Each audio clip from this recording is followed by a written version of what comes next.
Be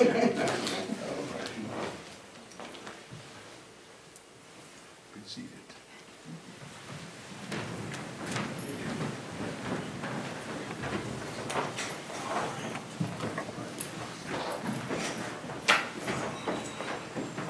So, I guess Black History Month is still alive and well, huh?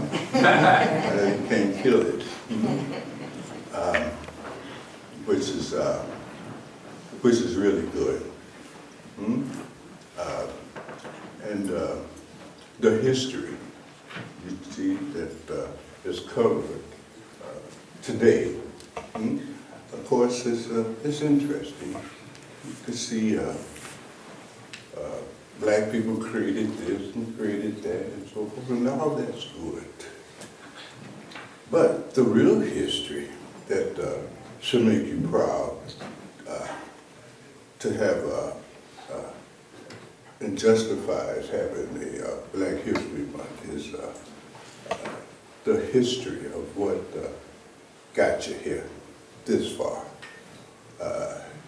got you across the Atlantic, survived the slave trade at its height, so forth and so on. Really had very little to do with your skin color. It was with a kind of spiritual intuition of our real function, which is love. Love. You see, that's what set in motion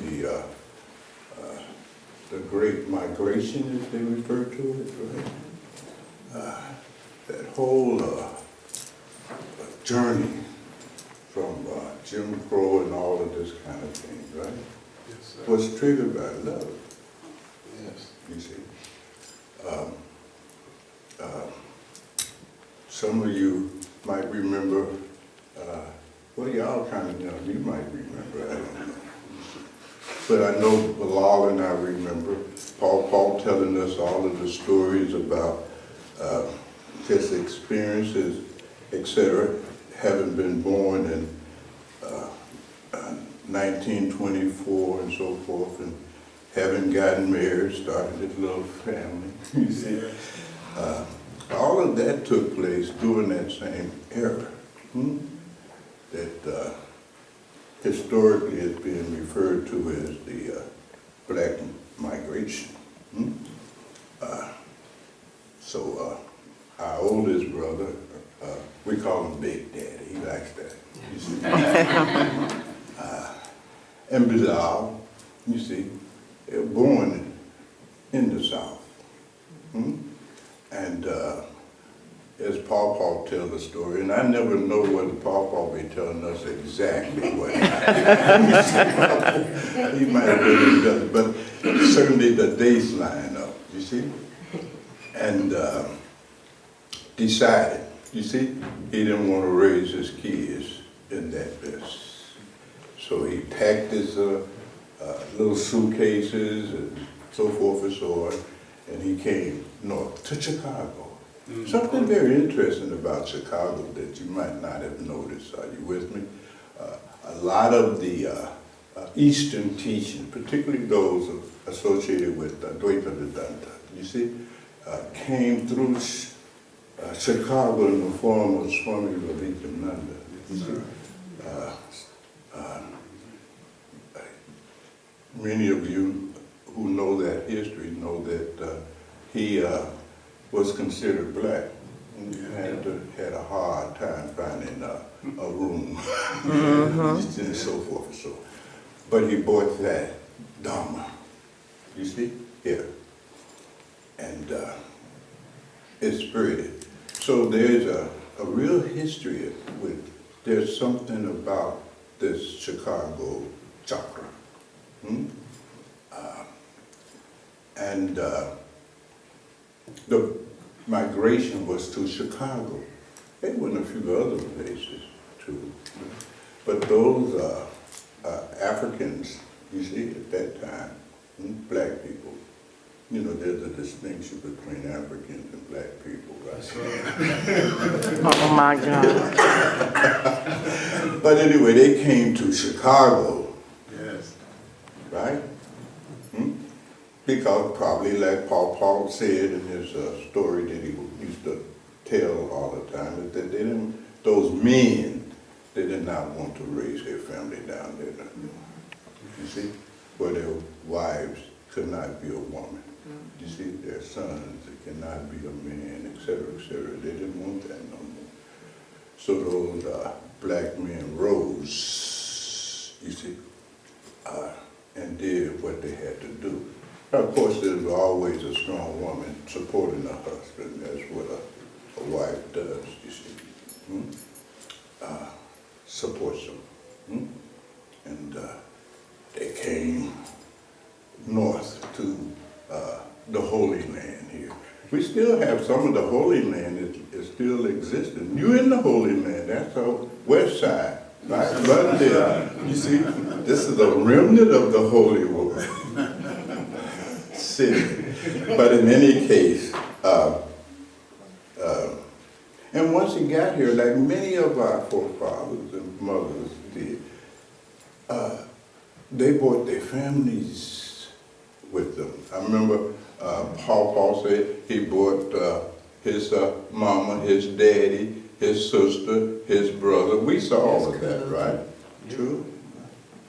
You see, liberated them. You see, got them out of that mess. Are you with me? And took care of them. Brought my mama's sister, you see, and so forth. Helped them too. They lived with us at a point. All on one salary. One salary.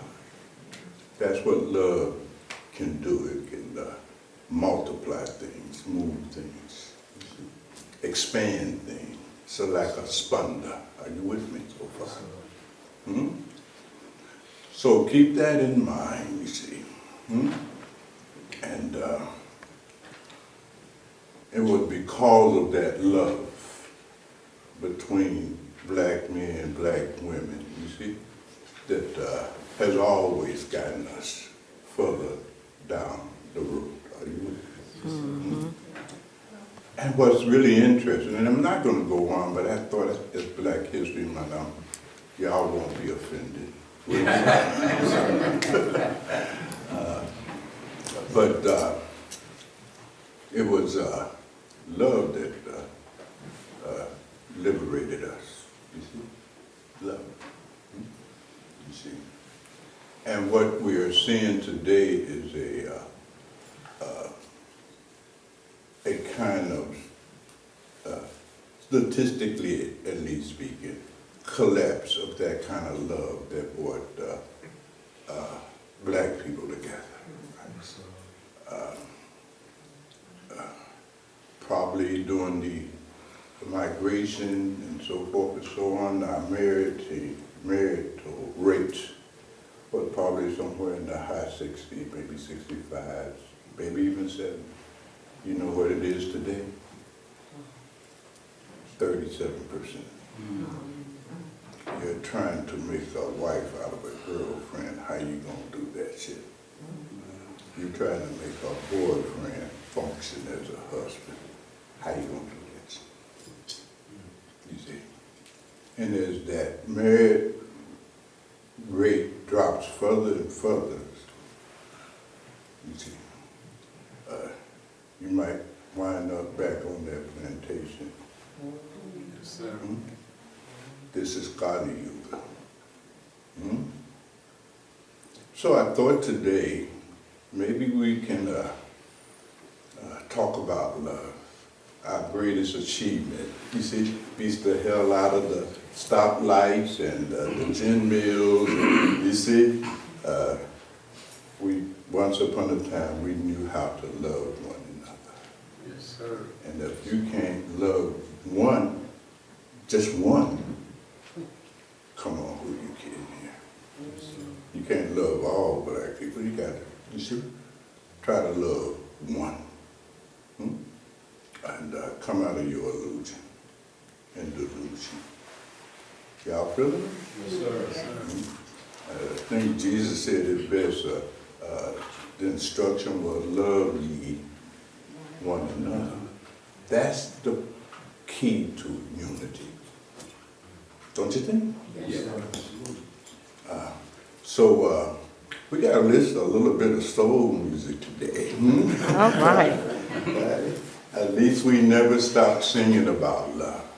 Now we just got to start practicing it. But boy, did we sing about love.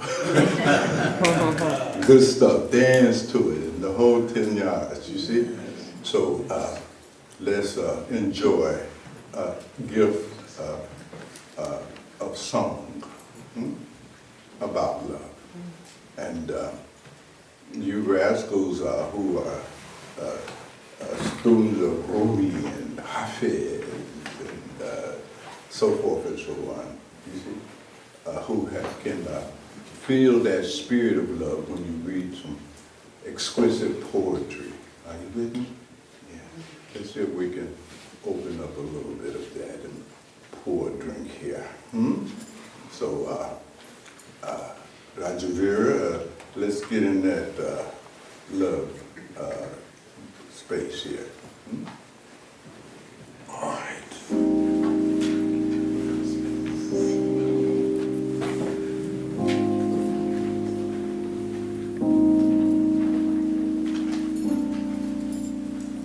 Desire me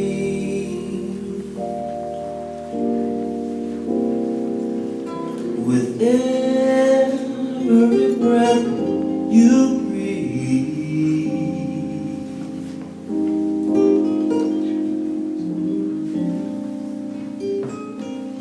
Just desire me.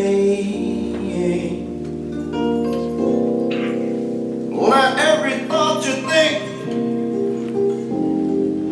let it be of me, oh baby. 'Cause I always want to be the one who satisfies you.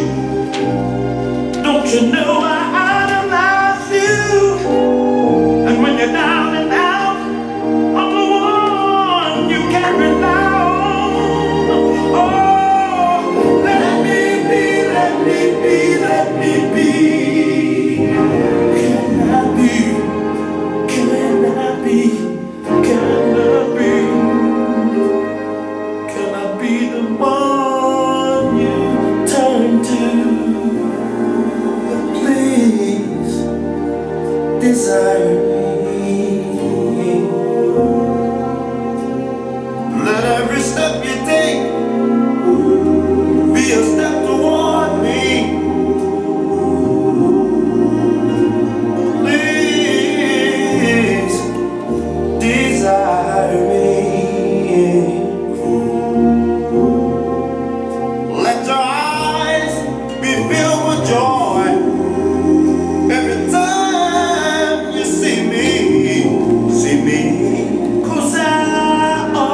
Make sure you ecstasy, passion and pain. Desire me. 'Cause I love you, I need you, and I want you, need to squeeze you. Yes, I do, yes, I do. I'm the one who love you, and I love you.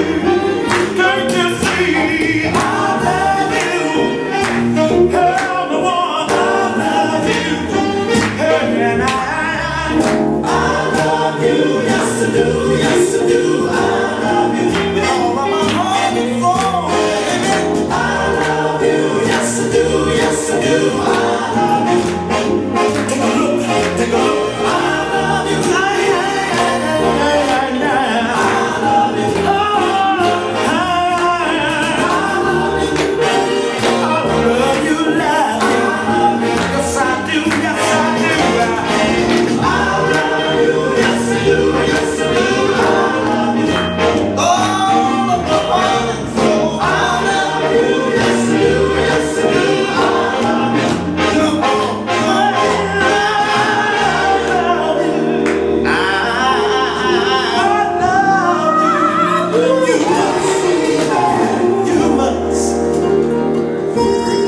You found the one that tried to hide. You took the chance and created our romance. You gave me eyes to see. With you is where I wanna be, girl. Can make my dreams come true. You turn my gray sky blue.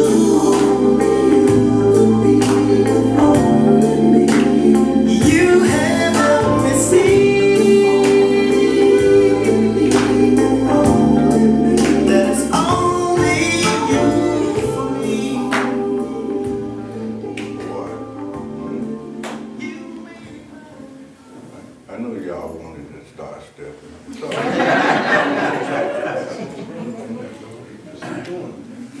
That's what we did with the bop that our forefather, my mom and daddy, you see. We turned the bop into stepping. We did that in Holy City here. Yes, sir. True? Good, Pastor. That's Holy City music. It makes you wanna move. Yeah, like that. So, this sadhana of love, the sadhana of marriage, it's a sadhana. It's a spiritual practice. Very often, particularly in the West, and unfortunately in our own community, reduced it, you see, to something that is, you know, you can skip.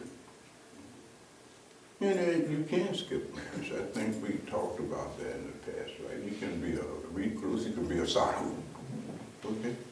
Right? Or you can be a household. There is no other options here.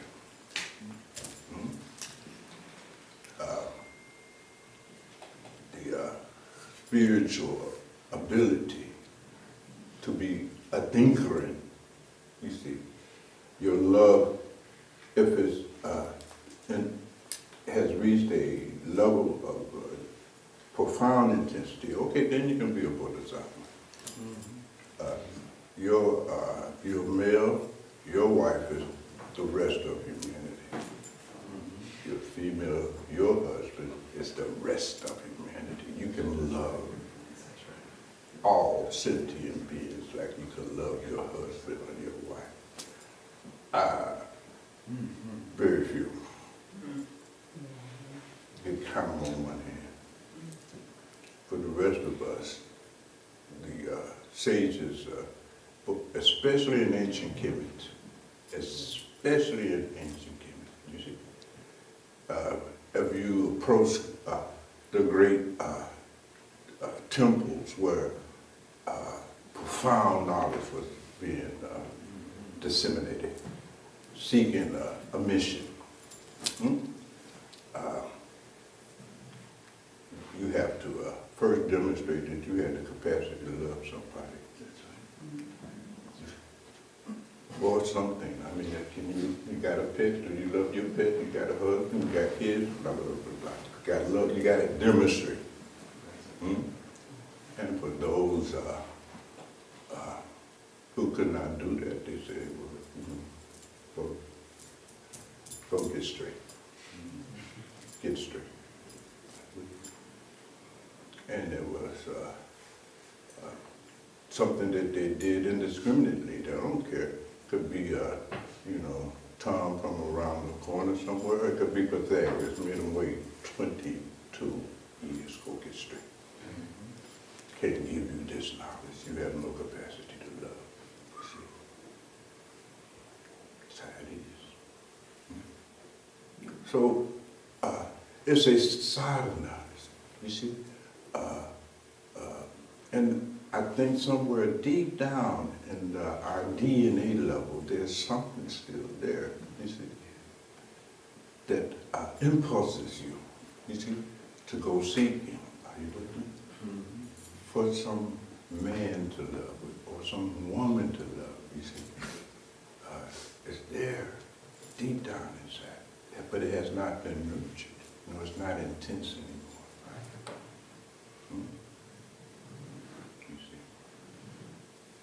But if you stand back and examine human behavior, not just with black people incidentally, but human behavior period, it is that search to be loved and the search and need to love. It was very interesting. A psychotherapist, some of you are therapists, you're familiar with them. His clients, they came to him, the majority of them were suffering from mental illnesses and emotional disorders that were the result of their refusal to love.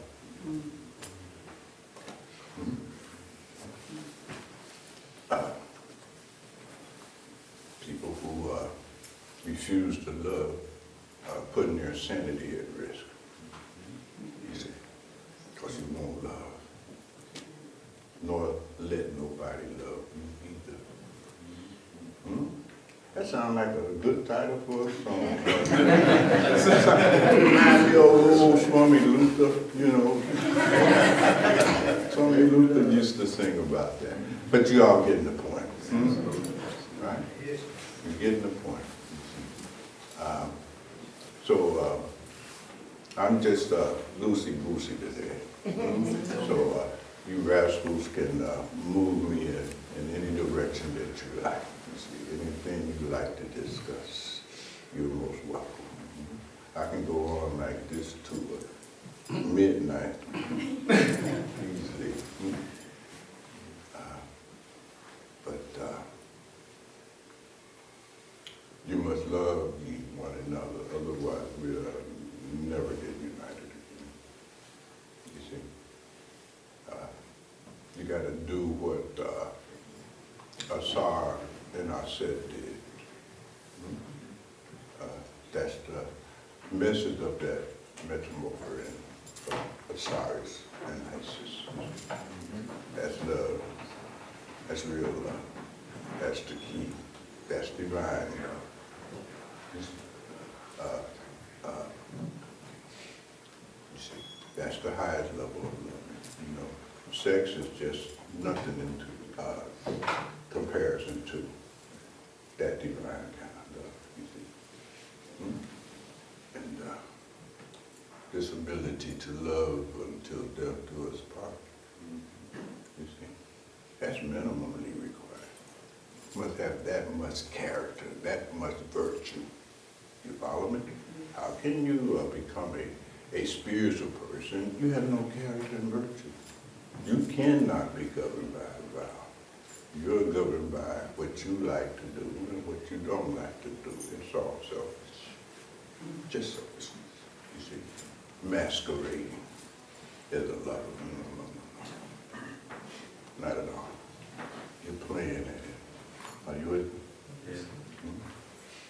It is a discipline. You see, real marriage, which is the highest kind of relationship available to you, that's discipline. You see,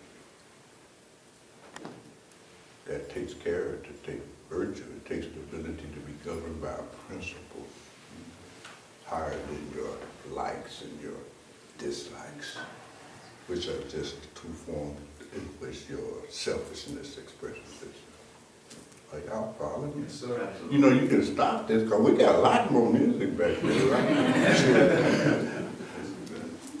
But, you see, it takes that.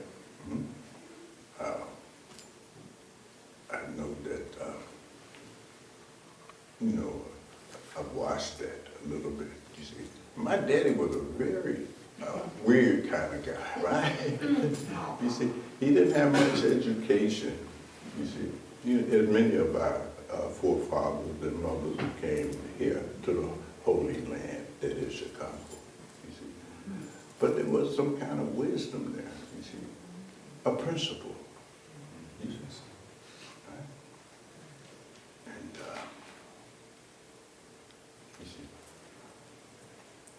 I watched them do 61 years of marriage. True?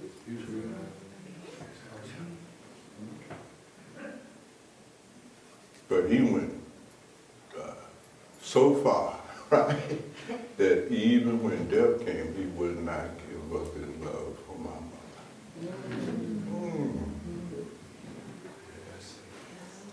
Used to put on his best dress and go see her. Dress up to go see his wife. Until she died. Every day, all day, every day. That's vow. That's real stuff. That's not romanticism. That's real stuff. And even after she died, you know, there was many years he had to live without his beloved, you see. But even in the nursing home where he went ultimately, you see, everybody make a stop at a nursing home, then next here. So y'all on y'all way, right? First a nursing home somewhere, old folk home where you going through the dying, and ain't nobody do. Everybody got to take care of you then. You can't take care of yourself no more. Okay, so you got to make your stop, right? In hospice or whatever, right? Then your next step is here. But even during that interval between going through old age, right? You live to be 100, so you know at a point you can't do nothing, right? And so forth. But I remember one day I went to see him and he was in there singing.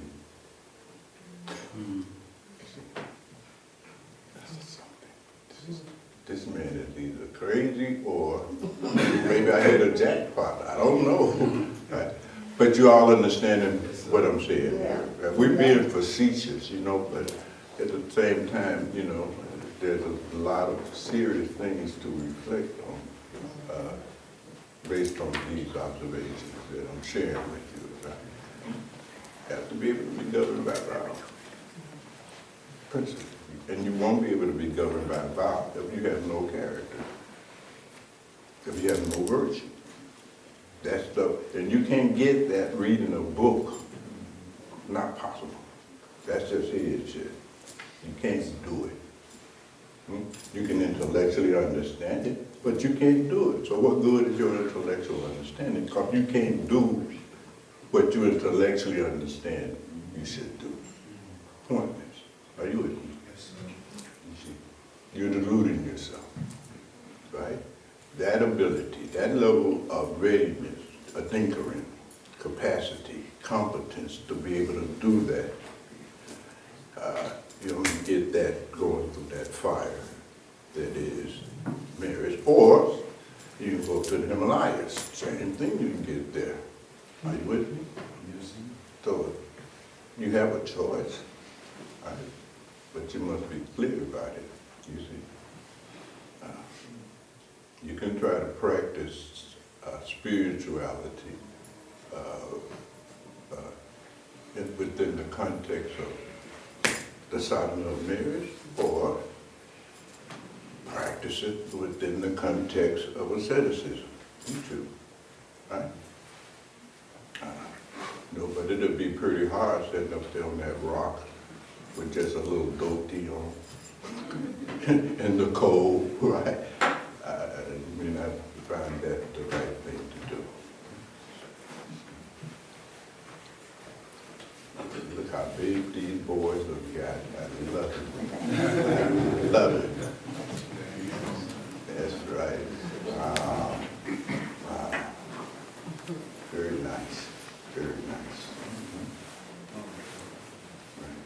So today, if you like, we'll talk about anything you like. You see? Anything you like.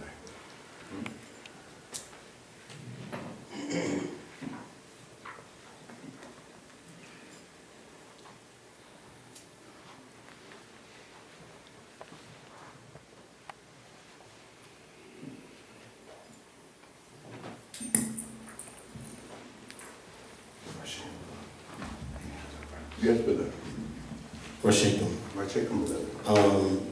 On the topic of love, and looking at some of the different components is a parent loving a child, being loved, and love is love, but can you give me some type of distinguish between the love for your child, Yes. the love for your wife, and the love for your parent? Well, you know, historically and traditionally, you'll find it to be the case across all cultures, pretty much, you see. The highest form of this level of love that is demonstrated automatically by nature, you see? Because without love, nobody here survived, first and foremost, correct? If somebody didn't love you, right, you wouldn't even be here. Is that about true? Come on, you're not just patronizing because we're friends. Is it true or ain't it true, right? It's true, right? So your very existence and presence here is because you've been loved. Someone loved you. Who do you think was the one that loved you? Your mother. Yeah. A woman. You see? She was the first to love, right? She was endowed with the capacity to love at a much higher level than most of us men. In fact, a woman, when she has a baby, finds true love. You see? Not like this stuff this man is doing, shit. Right? True love, unconditional love. Are you with me? And that's one of the nature of reality, you see. And you'll find that capacity in every form of female energy. Chakti is what we call it, you see.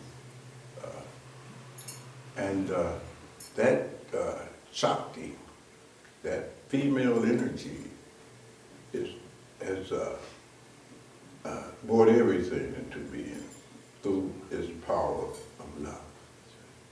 Everything. There is no species of animal or anything that came into being except through a female. That's why we call it Mother Nature. We don't call it Father Nature. It's Mother Nature. That's love. So that's the first one to get to see, right?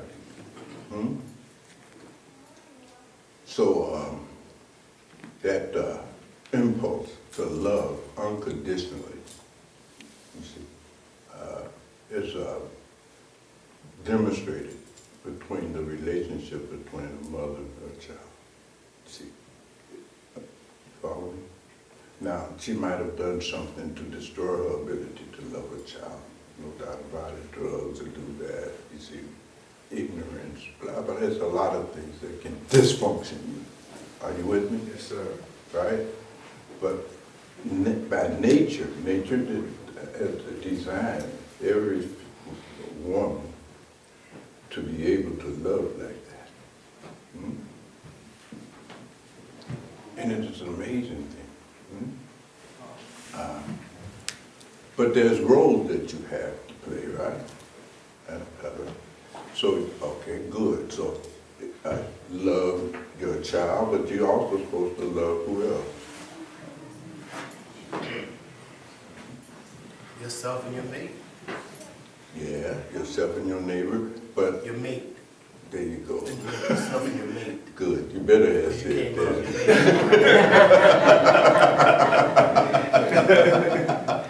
Trying to help you, son. So, yes, of course, you see. You love, a woman has to love a husband. A husband has to love his wife. That creates the context, you see, that you must now parent your child. Your child is parented in a context of the relationship between the mother and the father, you see. True? And now, it's not that men don't have the ability to love like that, you see. We mature a little slower than women in that respect, spiritually speaking. But it's not that we are without that capacity, you see. In fact, Ernest Saab, civilization, that was a woman. Women created that. In ancient time, particularly in Kemet, we call them civils. The civil, matriarchy came first. Patriarchy came second. Are you with me? But they both are required. Are you with me? You see.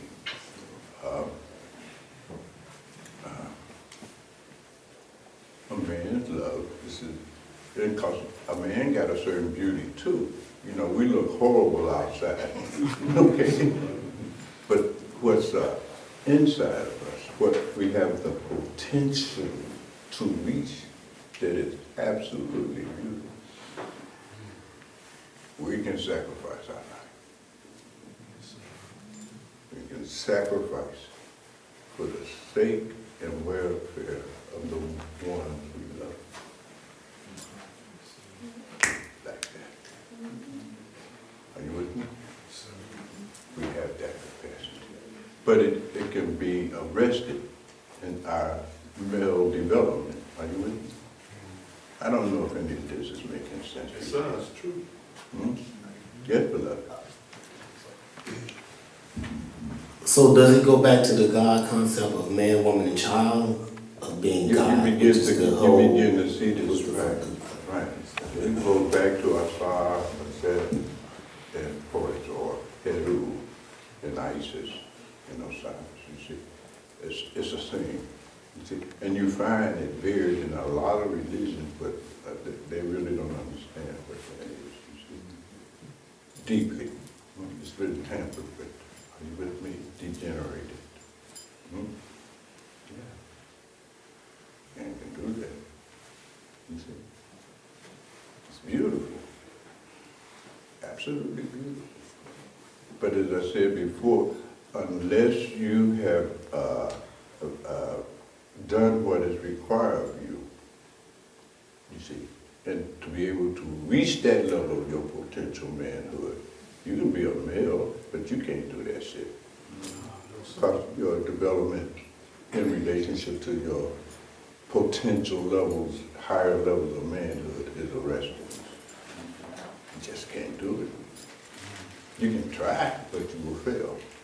Because you don't have the foundation to do manhood at that level. Too selfish. Just too selfish. No ability to sacrifice your own well-being for the sake and the welfare and benefit of your beloved. Can't do it. Just can't do it. Want to do it, try to do it, but that's good, that's all right, nothing wrong with it. You see, you didn't have the necessary character and virtue levels of development to do that kind of a thing. You had what in the Yoruba tradition we call iwabeli. Iwabeli means character, right? And so it was said that in ancient times, when anyone, male or female for that matter, was known to not have a level of iwabeli that was necessary for harmonious relationship, they wouldn't even walk on the same side of the street with them. You see? They have no iwabeli, no character. Right? So that's why you'll see, beloved, it has been said, even Pythagoras understood that. You see, he did a lot of teaching along that line. And the Pythagoreans, you see, first become human, fully developed. Then, and only then, will you have a chance of becoming spiritual. True? Yes, sir. And in our time that we live, we have it backwards, right?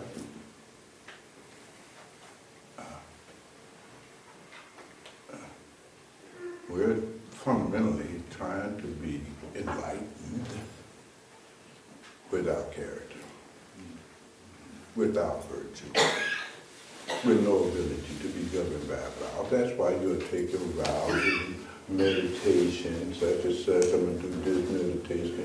I mean, a whole lot of big talking. Are you with me? I know it's a good intention. Okay, leave it there, you see. But don't be elevating yourself to no level of no bhakti and all of this stuff. It's just sorry. You can't be governed by that. Are you with me? Yes, sir. You abandon your meditation with the slightest little reason to do so. The bird barking out there, I gotta get up. You see how it works? It's like, you see, you're easily compromised by any of your ego desires in any given moment. So it's about that, you see? And so you have to engage in that process. Even in the Christian traditions, and not so much in the public arena, but mostly in the monasteries and, hidden Christianity. You see. There's practice, you see. And most of those practitioners, male or female, they're celibates. You see, they're not even in that household stage. They're doing something like the Satsang ascetic. And that's understood, you see. And they're there to cultivate. Right? You all remember, some of you guys remember, we used to go to the Carmelite and Dominicans and those traditions, Christian traditions. And one of the things you'd be just surprised to see was if we getting up at 3 o'clock, the monks are down there too, In Egypt, I think, you saw some of that, right? We down there, and those Muslims, those Sufis are there with you. So it's a very interesting thing. We could say so much about it, and we have tried to say much about it, thanks to Bilal and his sidekick here. I'm going to give most of the credit to Bilal. There's some, 500 videos of satsangs, workshops, so it's just a lot of stuff there.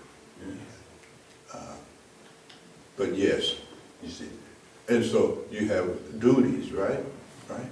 So if you look at the developmental stages that most human beings are going to go through in the course of their lifetime, right? You'll have stage 1, 2, 3, etc. But you'll have from maybe birth to 7, then from 7 to 14. It usually travels in cycles of 7, right? And at different points in those developmental stages, right, there are different functions of the mother and the male. Are you with me? So naturally, in that stage 1 of a human being's development, right, the female is there. That Shakti is there. Gotta be there. Are you with me? Damn baby will die if I had to wake up and make a formula. You see what I'm going? She's in control. She teaches this how to survive. She protects all of that. You see? Chew the food up and put it in the baby's mouth. Ain't nobody gonna let you put nothing in your baby. Right? You see, it's all it's automatic. You see? Right? So they know how to comb their hair a little bit, you know what I mean, and so forth, and how to wash their face. We don't even care whether the kids wash their hands. So the mother, you get my point? Yes, sir. I'm being facetious, but you all get my point, right? Yes, sir. Then from 7 to about 14, see, because you got different bodies here. You got a gross physical body, right?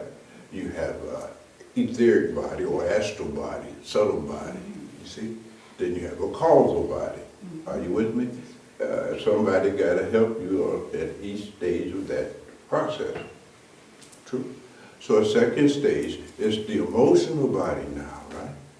So you're 7, 8 years old, right? And you're turning up and disrespecting your mother, right? Now that father, of course, got to come in here. You know, shut that shit down. You know, he gets fierce, quite frankly, right? Disciplines you now, emotionally. You know, if that's missing, because your mama ain't gonna beat your ass or shoot you. She ain't gonna do that. You see, she's protecting you, so by definition, she can't hurt you. She do a lot of big talking, but she ain't gonna put you out of no house. Can't. Pop. Different. No problem. No problem.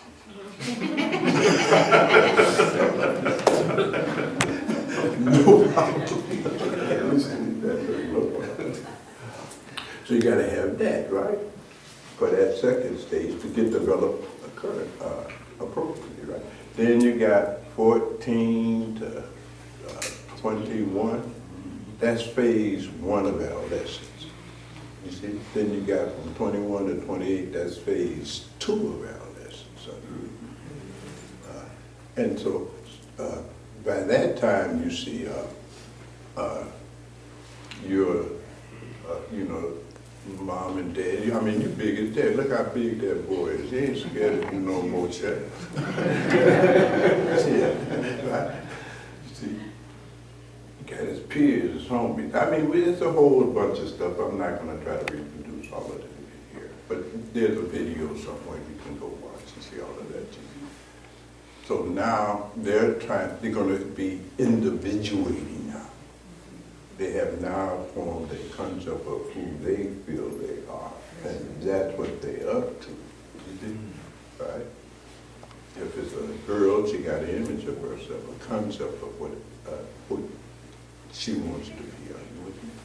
And so in that stage 1 of adolescence, right?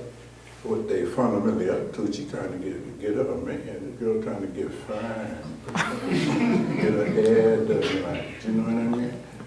That you want to get a man. Now what's interesting, the man is up to the same thing. He's trying to be a man, but he don't know shit about it. And he ain't gonna listen. Are you with me? He's trying to be a man, you know. Give me a car. Give me a little job at the grocery. He's trying to be a man, get that money. You see? Yes, Are you with me? yes, sir. You begin to see the attractions, the forces, male, female attractions. So it gets to be really, really profound, beloved. And so forth and so on. And then the stage is higher and higher, you know, you have to, you know, go through all of that process too, right? So if you're trying to be spiritual and become enlightened, okay, you need a guru. So you can't do that on your own. You don't know nothing about it. You with me? Right. Some who are rested in their adolescence, second stage development, they try to be their own guru. How will you do that? It's like trying to be your own mother and father. How you gonna pull that shit off? But you're adolescent, see. So you're trying to guru yourself. We call them mamukas. Their guru is their mind, their imagination. Are you with me? You get rested.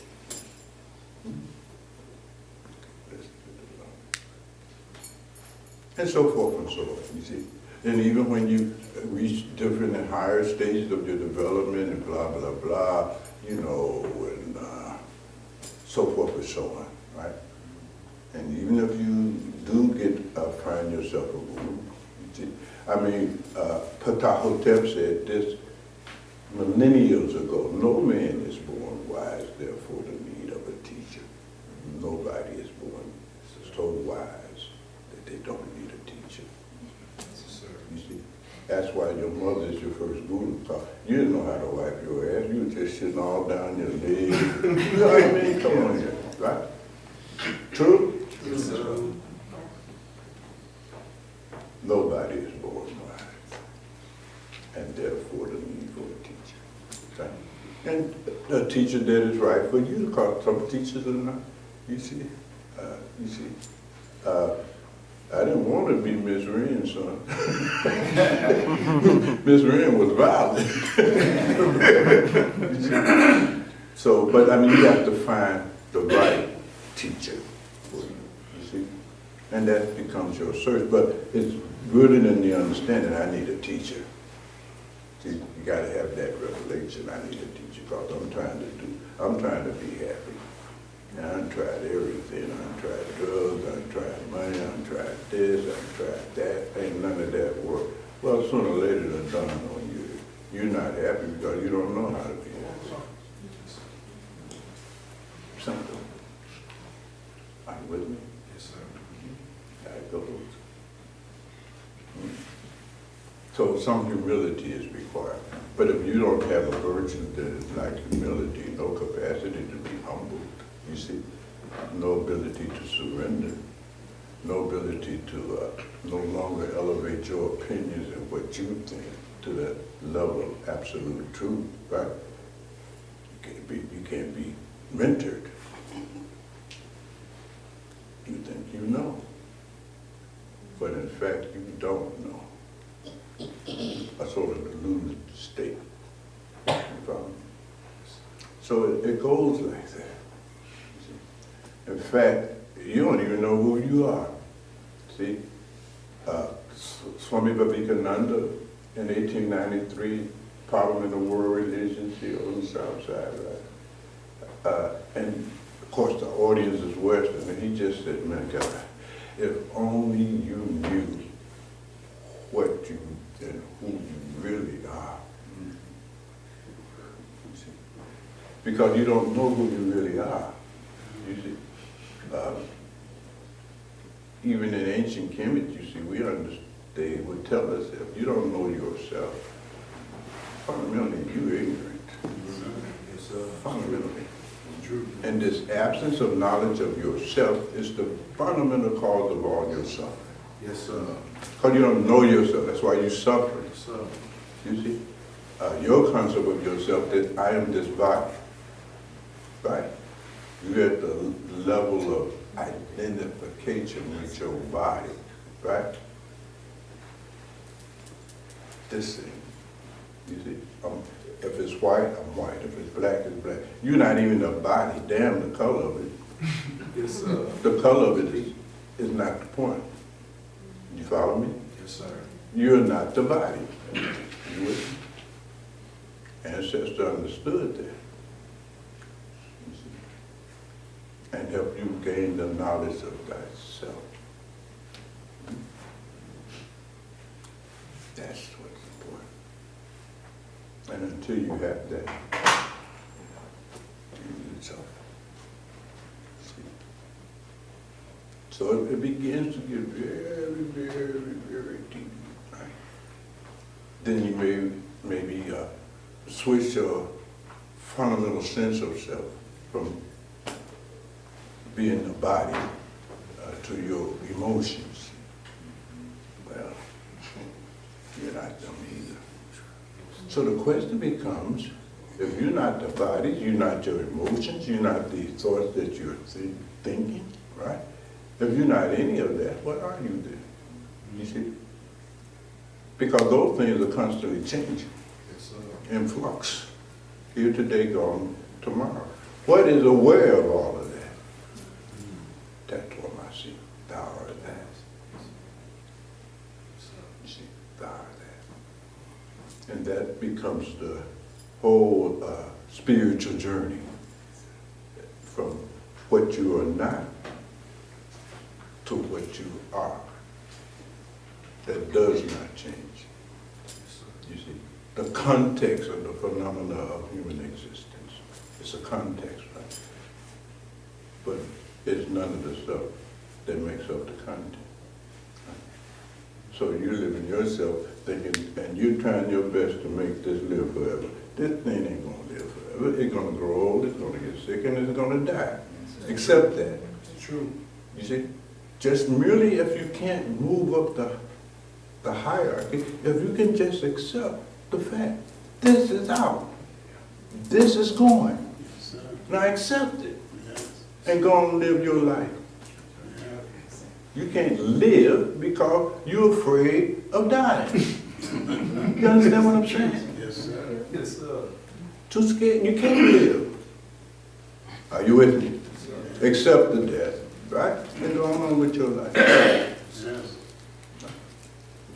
The acceptance of your mortality is the first thing that you have to have in order to free up all that mental energy that consumes you, all of that self-talk going on in your head. It consumes you. You see? One of the poets said, it's like a life of quiet desperation. T.S. Eliot, I think. Desperation. Then you identify with some of your emotions somewhere. You know what I mean? It's not you either. The saying is sogai, as ancestors call it. Sogai. This is deep knowledge. Deep knowledge. Buddha called it Gabera. For that reason, Buddha decided he wasn't even going to teach it first. Is that correct? Yes, sir. True. Rasaji is correct, isn't it? Buddha wasn't going to teach nobody nothing. So the story goes that David pleaded with him, and blah, blah, blah. Buddha said, no deal, right? Because why? They won't even understand what I'm saying. And that will vex me, right? But they're sure there will be one, right? And you begin to turn that wheel. But even as the tradition went down through history, I mean, some of those great realizers, they took only one disciple. True. Took a lot. And all of these guys, for a long time, they would only teach one. You see? Just how it goes. But it's like that. So, and I can go on and on with that, but you know, even when they said tatomasi, you see, ahambramasi, you see, I and my father are one, blah, blah, blah, blah. That, you can know that intellectually, right? But that's not the experience of being only consciousness itself.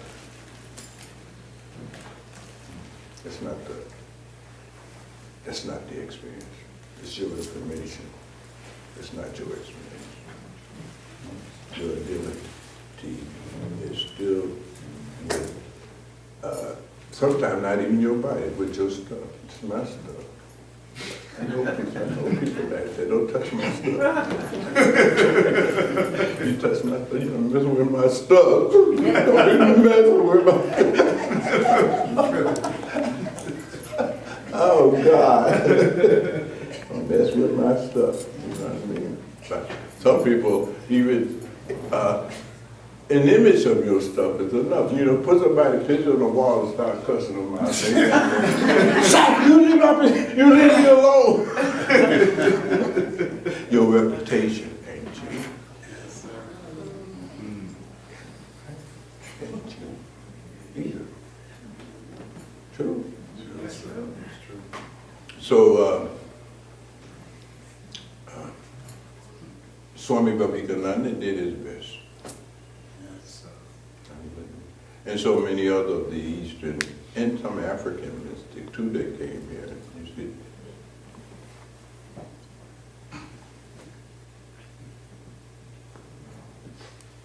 It's like that.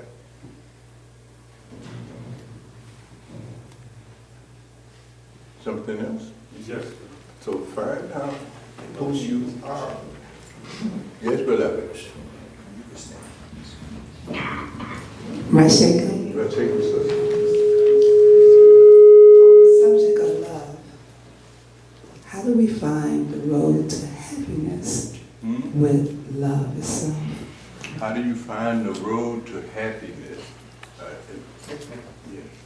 Well, you see, it depends on where you're looking for happiness. See, if you're looking for happiness in the world, a phenomena, you ain't never going to be happy. That will not happen. Are you with me? Because you're looking for happiness where happiness does not exist. Hmm? That's inside. And you have to make some inside adjustments, right? So one of the biggest obstacle is that if you haven't dealt with your anger, your lust, your greed, your attachment, and your vanity, even when you go in and try to figure out how to get happiness, how to have happiness, you can't have no happiness. Are you with me?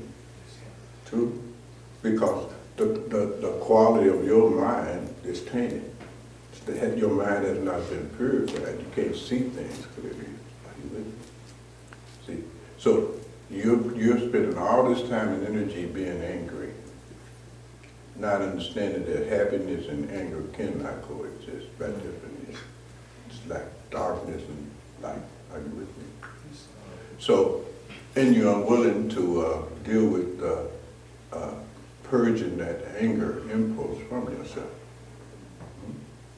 Right? That's just one part, right? Because you're so involved in that, you're not able to really enter into the purification process, what they call socha in the Vedic yoga system, right? Socha, cleaning up your mind. You see, cleaning up your mind. Then it's a lot of different parts to it. You can always give me a call.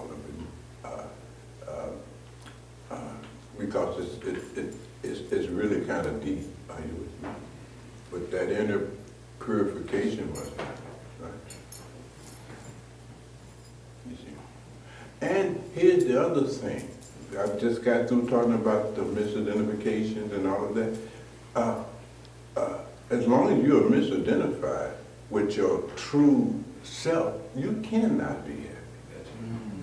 It's not possible. Right? Because your feelings, your emotions are based on your identification with the body, the truth, and so forth and so on. Can't have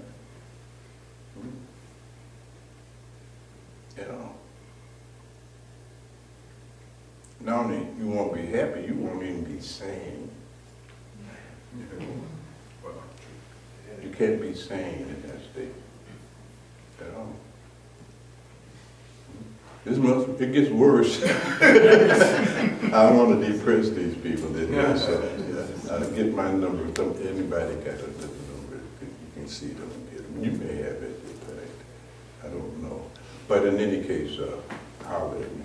You see, because it's a serious inquiry that you're doing now. You see, this is called self-inquiry, right? You're trying to know thyself. This, you see. And the first stage of that process is setting your life in the palm of your hand and look at it and see what you're doing. Really see what you're up to. Socrates said, unexamined life is a life not even worth living. Because it just helped us. You just doing shit. And then you die. That's how it goes. So it's a real process. It's a real process required. So there's no quick answer. You know, it ain't like the therapy. Yes. You follow what I'm saying? Yes. Psychotherapy ain't sadhana.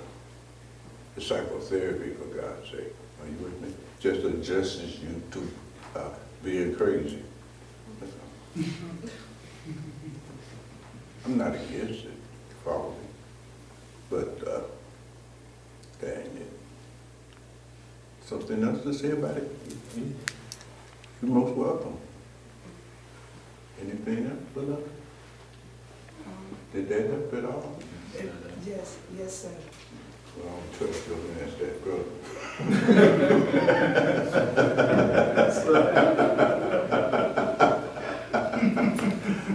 Yes, beloved, stand.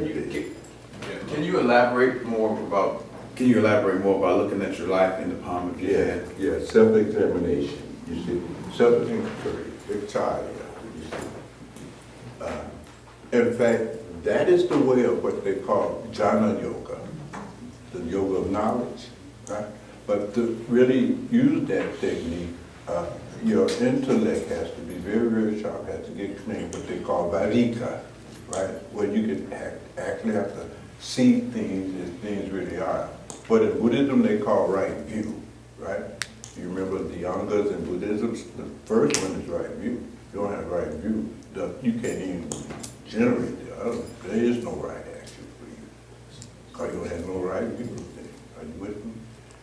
So this self-inquiry, right? This is the beginning of that process. See, so you have to examine it with what they call vavika. You see, vavik, right, is that level. Vavik is not intellect; it's intelligence. And you have to enjoy the distinction between the two. Intellect is just the ability to memorize and store information. That's all that is. You see, it's not right view. Right, you know, right view is a product of intelligence, right? So, Vavika then is that which helps you distinguish between that which is real and that which is not real. Because if you can't make that distinction, how you gonna go anywhere? Yes, sir. You see? Now look at so many things you thought by doing you will be happy and you were wrong. True? Vavika is the ability to discern the distinction between what is true and what is not true. Yes, sir. Right? Gotta have that. You see? What's important is relative to what you're doing with your life and what is just pure bullshit and waste of time. Gotta be able to discern the distinction between that. Right? And so forth and so on, right? And so you have to look and see.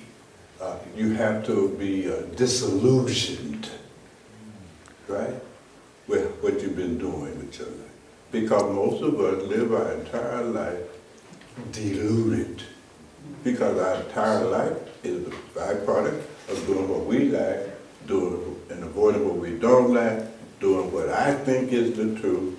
You follow what I'm saying? Which is also a part of your deluded state of mind, because you don't know what the truth is.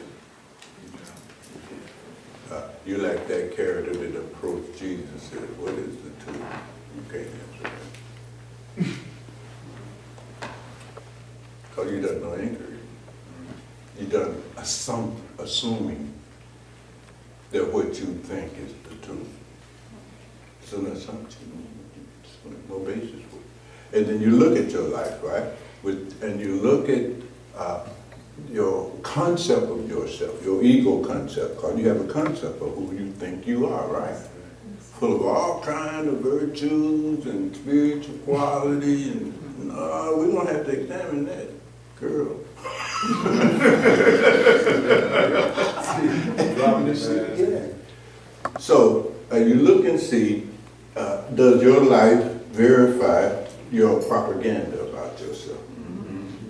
Oh, I love everybody. You ain't love nobody. Follow what I'm saying? Right?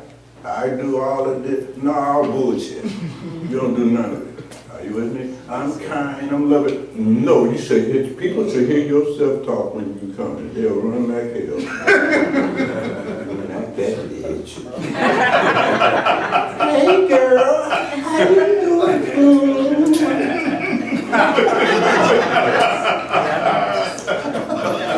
You understand what I'm saying? Gotta see all of this, right? Takes courage. You see? Takes courage. Yes, sir. gotta examine your life and see the contradiction between how you are living and your propaganda. It's just talk. That's all. Aimed and purposed to arrogate to yourself qualities and virtues that in reality you don't possess, right? At all. For the mere sake of attracting others' interest and attention in you. That's all. It's just attract your ego concept of yourself. That other people, you know, like you let a trap and catch some, you know, call me a man. Or, you know, I got some kids. Woo, woo. It's just a trap. You know, just a trap. Are you with me? Yes, sir. I'm not against all this. Don't misunderstand me. You see, but you have to understand. What do you want? Do you want something real, or do you want something fabricated? It starts there, and you must. And this won't be a weekend. You see, you won't get it and come into place. It's just coming here. You won't get it. You know, it's a real commitment. It's a process. It's a sadhana. Sadhana is a kind of process, and that's it. But you have to decide. You have to choose. You can live your life on the basis of pure bullshit, or you can make right use of your life. True, and that's an individual decision. That has to be by each one. It's just how it is. Just how it is. And it's not easy either. Not easy at all. Something else, beloved? That's it. So you get to number two because, see, I'm glossing stuff here, you know, and you all have come out and gone through all of the inconvenience of that.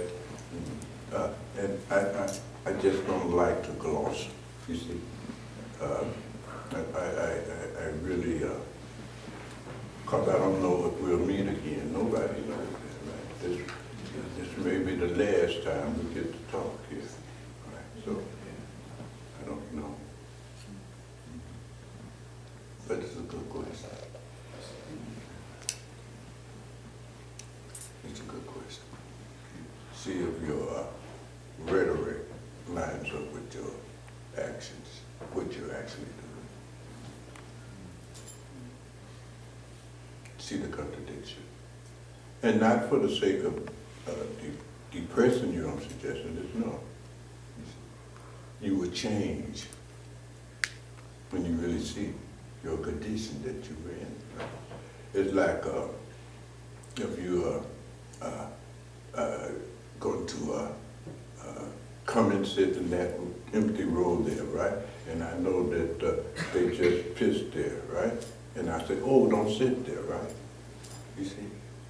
It's to get your attention. Are you with me? So that you won't do that. It'll be a harm to you. Are you with me? That's all. It's never about mocking or anything like that. It's the pointing out. You see, especially in the Buddhist tradition and in many other traditions, I don't want to just credit Buddha with all of that. Because long before there was Buddha, there were many other mystics. You understand what I'm saying?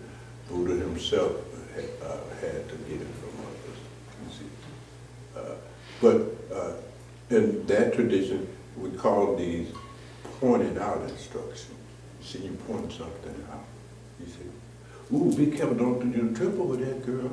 See, you pointing out something. So the teachings are pointers. They're pointing out something about your condition. Your conditions, you see. Right? And then, you know, their instructions are there pointing out things. Right? But like if these great realizes when they point something out to us in the form of giving us an instruction, you don't follow the instruction, you're gonna trip. You know what I mean? Watch what you say. Oh, don't step, there's a big hole there. I don't see no hole. Well, okay, what can we? You see, then you're gonna fall. Right? You're creating your own suffering because you're doing this. You know? Well, you keep doing this. But being pointed out, you're creating your own suffering. You are the cause of your suffering. You follow what I'm saying? You're doing that. Stop blaming other people. You're doing that shit. Are you with me? Yes, sir. You're trying to see. It may even be related to something mundane, right? You're trying to become the CEO of United Healthcare somewhere, right? You ain't got no competence to become no damn CEO. You see? But you're trying something that you don't even have the competence to become that. What is this? Are you with me? True? So all this energy that you're putting into trying to be something, you have no competence to succeed at, right? It just goes to waste. You're doing that. You see? You follow my idea? Yes, sir. You're doing that. See? I want to live for 200 years. Come on here. You follow what I'm saying? Yes, sir. I want to be born, grow old, get sick. I want to avoid all this. I want to be in control of that. How you gonna be in control of that? You ain't in control of that. You ain't in control of your breathing, your hearing, nothing. You ain't did none of that at all. It got shit to do with what you want, right? This heart is not beating according to your will. Don't you know that? But you want to control that, so you become neurotic. That's how it goes. And you suffer your neurosis, anxiety, fear. That's suffering. You're creating that. You're doing that out of ignorance. And that's what they point that out. They point this out. They point that out. On an individual basis, because we all got our own stuff we up to. But see, it's something. As Kabir Saab said, it ain't no party at your auntie's house. Nobody here to pat you in the back and congratulate you for your mediocrity and stupidity. I mean, that's just how it is. That's just how it is. You won't get served. Right? You just won't get served. Right? And so whether you whatever you do, who you think you are, which is mostly your identification with this body, that's over. And that's just the first stage of death. You see, this thing is deep. There's 5 stages of death. This just dying in the body, that's just stage 1. You're going to die some more. You got 4 more deaths to go through. Even this thing here, right? When it's dead, right? Don't your fingernails grow, your beard grow? You ever see that body? You see, Roger Ver, where is he at? He's somewhere. But he'll tell you, he's a mortician and all of that, right? You done died and they get that body, you know, and they don't have to shave it. Because her hair done grow some more. You see, right? True. That's how it goes. I was telling this brother Roger Ver that when the body is dead, that's just the first stage of the death process, because you got 4 more levels of death, right? But then after stage 1 happens, which is the death of this body, because we got multiple bodies, are you with me? So, et cetera, right? It goes out slowly, because the beard will grow, right? fingernails may grow, you see? So something is still going on. It's like that stored energy in the fan, you know, to put the switch off and the blades turn a little while, right? And that's why in certain other cultures, you know, they understand this here, right? They want to hurry and get stage 1 death over with, shit, go to the next business. That's why they cremate bodies. You burn it up. Because when you become disembodied, right? Because you see, you're more than just this body. But that more than just this body gets disembodied, right? It can become a ghost. Right? Yeah. Or worse, it roams. Just roams around trying to get into a good body like his. Trying to get you another body, shit. Right? So they cremate it. Just like that. Yes, but Yeah, I had a question about that because there was this, social media takeover, but there's a viral video going around of these hosts. They call them hosts. Oh. And it sounds similar to what you're saying, these spirits that lash to people, and you will see people start becoming a different kind of person because this spirit is latching. Is that the same thing that you're speaking well, of? those are what you call rakasas. Rakasas and asuras, right? And so these are beings, right, themselves who are disembodied, right, but evil, right?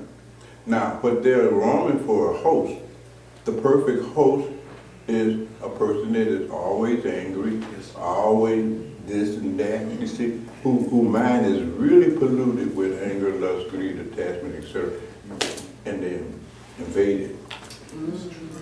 You see? Right. Just like mosquitoes, you know, they'll latch on to you, suck your blood, you see? Well, that's what they thrive on, they live on that. You become a good host for one of those hungry ghosts.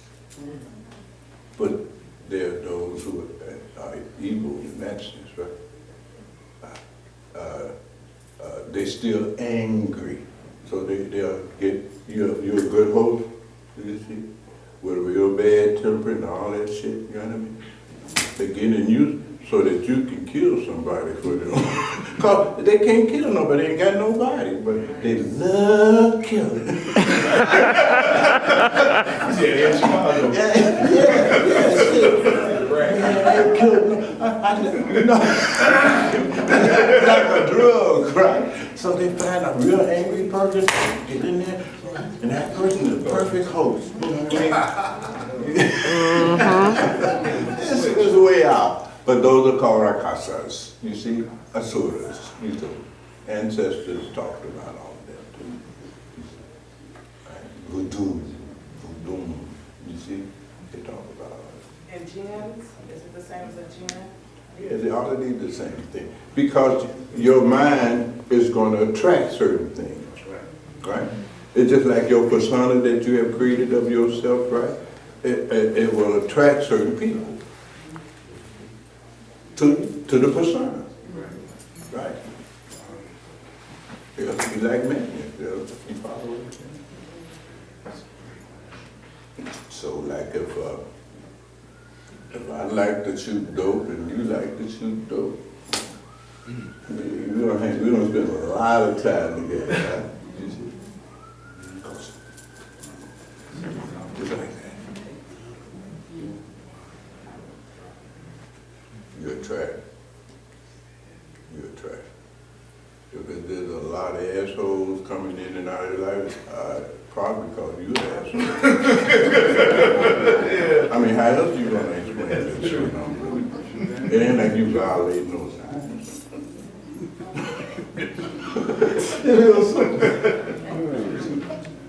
That's how it is. So, you know, it's like that. It's like that. And if you want more love in your life, okay, you got to become more loving. It's just that simple. Right? That's how it is. So that's much more.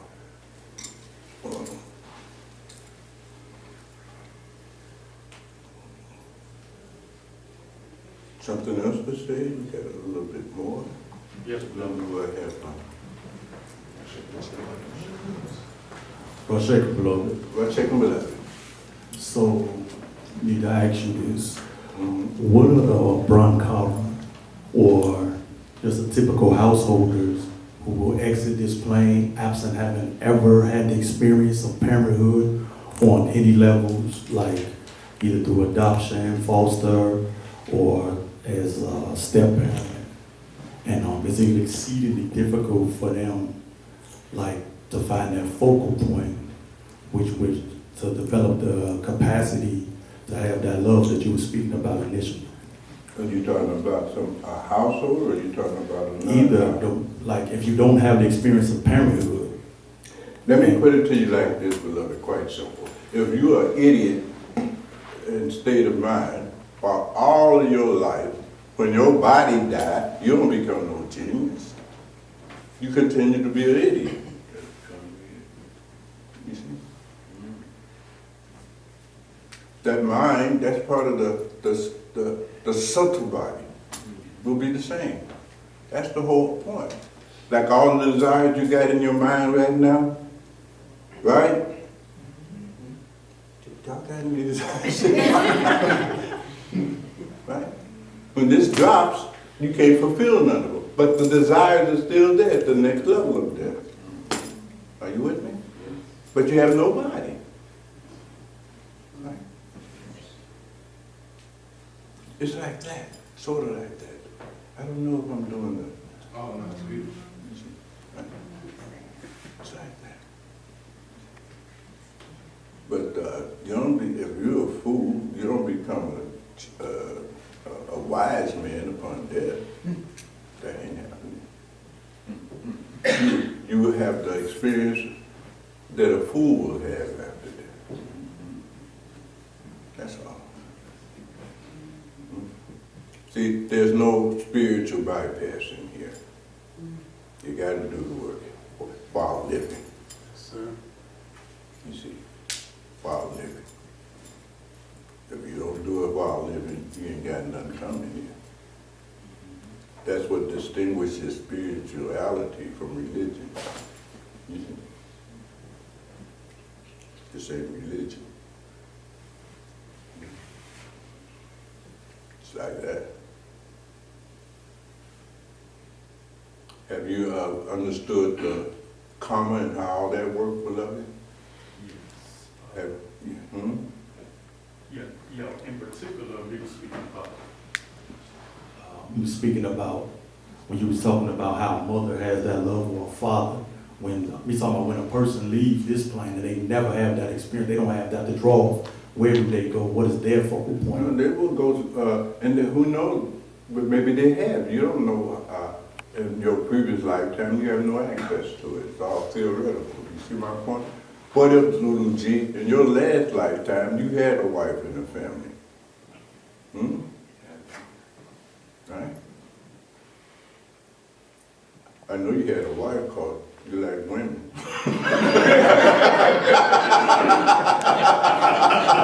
I could go deeper, but I won't put you All right, there you go. Yes, who had a question back there? Somebody else had a question? Yes, beloved. Yeah, Rashek, Master. I want to say that appreciate your grace and your splendor and your wisdom today. Would you say, mentioning desire, would you say desire is the all root of all suffering? Depends on what you're desiring. Say, for instance, the desire to end suffering. That's a good desire, though. Yes, sir. Right? So it depends on what you desire. You see?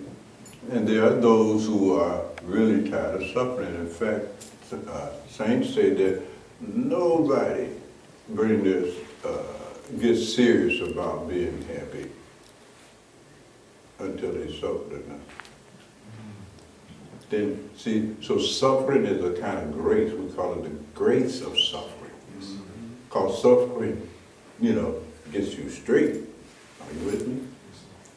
It disappears procrastination. Are you with me? You see? Right? And so forth and so on. You see? You can tell your daughter, you know, she got that toothache and all of that, and you tell her you got to go to dentist there, and you got to get some surgery. You see, it's called root canal. I don't want to go in there, it hurts. You know, all right, just wait a few more days. And so we hit a point, Daddy, let's go. Suffering is a form of grace, but nobody gets serious on the spiritual path until they suffer enough. The grace of suffering, then you get serious. Right? Right? The universe makes you serious. Isn't it?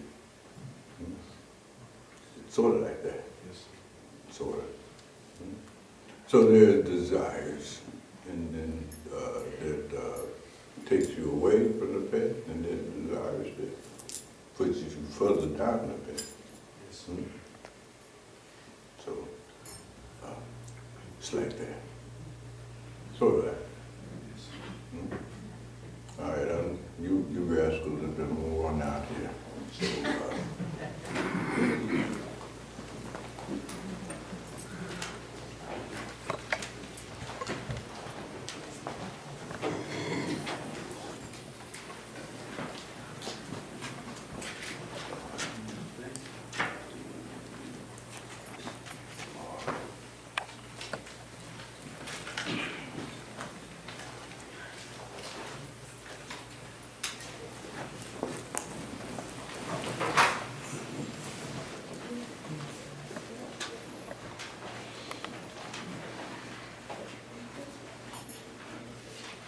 that's a total mindset.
I wonder why. Let's start over. Oh, do what we gotta do. It's got to be